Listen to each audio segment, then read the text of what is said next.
Bismillahirrahmanirrahim. Assalamualaikum warahmatullahi wabarakatuh. Halo teman-teman semuanya, apa kabar?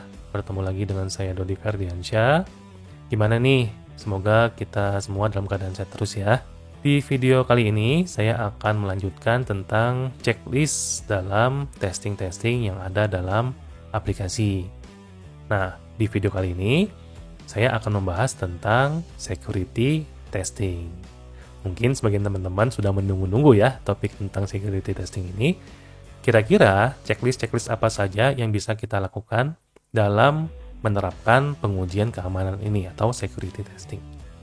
Kalau kita lihat definisinya, security testing ini biasanya digunakan untuk menguji dan mengidentifikasi kelemahan-kelemahan apa saja atau error-error apa saja yang terjadi pada aplikasi berdasarkan sudut pandang dari keamanan. Ketika kita melakukan pengujian keamanan pada aplikasi, biasanya kita akan mengidentifikasi kelemahan atau kerentanan ya, istilahnya itu vulnerability, kemudian juga ancaman-ancaman yang bisa mengancam aplikasi itu sendiri, dan juga risiko yang mungkin bisa terjadi pada aplikasi yang kita buat. Supaya apa? Supaya aplikasi yang sudah kita buat dengan susah payah ini tidak dengan gampang diserang oleh para intruder dari luar ataupun dari dalam. Nah, disinilah peran kita sebagai para security untuk membantu bagaimana aplikasi yang sudah dibangun oleh para developer itu bisa aman dari segala macam serangan, dan juga informasi-informasi yang ada di dalam sistem tersebut bisa dijaga dan tidak bocor ke luar. Nah, inilah pentingnya dalam melakukan security testing. Berikut ini merupakan beberapa proses dalam security testing yang biasanya kita lakukan. Yang pertama ada yang namanya vulnerability scanning. Nah, di sini biasanya kita akan mencari semua kerentanan-kerentanan yang ada pada aplikasi tersebut. Kemudian kita lakukan security scanning. Setelah itu kita lakukan yang namanya penetration testing, di mana pada tahap ini kita akan mencoba untuk mengeksploit semua temuan-temuan kelemahan tadi yang sudah ditemukan pada tahap-tahap sebelumnya. Nah, ketika sudah berhasil, maka kita akan melakukan yang namanya risk assessment, di mana kita akan menilai risiko-risiko apa saja yang sangat mengganggu, dalam tanda kutip ya, sangat high, yang tinggi risikonya, medium, atau rendah. Nah, di sini kita akan tentukan risiko-risikonya. Setelah itu, biasanya akan melakukan security auditing, kemudian melakukan posture assessment, dan yang terakhir adalah ethical hacking. Nah, ini adalah beberapa proses pengujian yang bisa kita lakukan dalam security testing. Untuk checklist dalam security testing ini sebenarnya banyak banget. Ya, mungkin saya tidak bisa sebutkan satu persatu ya, tapi secara umum saya akan menjelaskan kira-kira checklist apa saja yang penting yang perlu dilakukan dalam menguji keamanan pada aplikasi, terutama web aplikasi. Yang pertama, kita harus memverifikasi dulu kira-kira apakah web yang kita bangun ini mengandung informasi-informasi yang kritikal atau yang penting.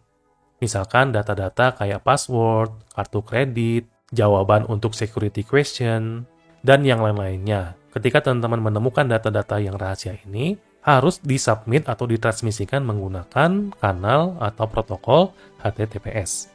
Kemudian yang kedua adalah memverifikasi seberapa pentingkah informasi atau data-data yang kita temukan tadi. Kalau merasa data-data itu sangat penting sekali, maka kita harus menggunakan yang namanya enkripsi.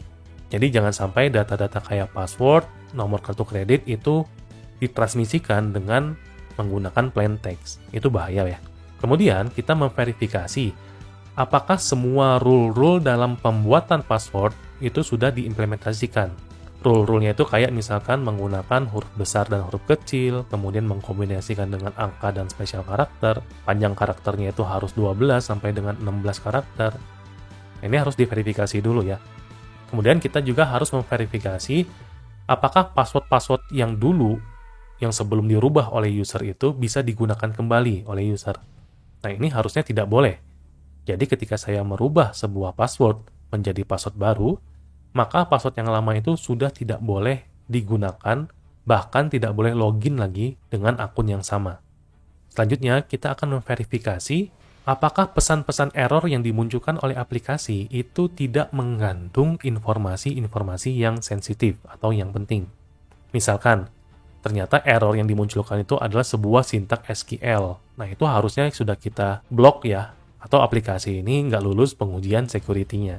Selanjutnya, kita akan memverifikasi apakah user tersebut akan logout ketika session-nya itu sudah beres. Beberapa website kadang-kadang tidak menggunakan session user ini ya. Jadi, ketika saya login, selama aplikasi ini tidak saya close, ya akun saya akan nempel terus, tidak akan logout-logout. Nah, harusnya itu dibuat session usernya. Sehingga, kalau saya tidak melakukan aktivitas selama 5 menit atau 10 menit, maka aplikasi akan menutup session yang saya gunakan. Sehingga ketika saya refresh aplikasi itu, saya akan otomatis logout. Kemudian, kita akan memverifikasi kira-kira ada nggak nih halaman website atau webpage yang dapat diakses secara langsung atau tanpa melakukan proses login dulu.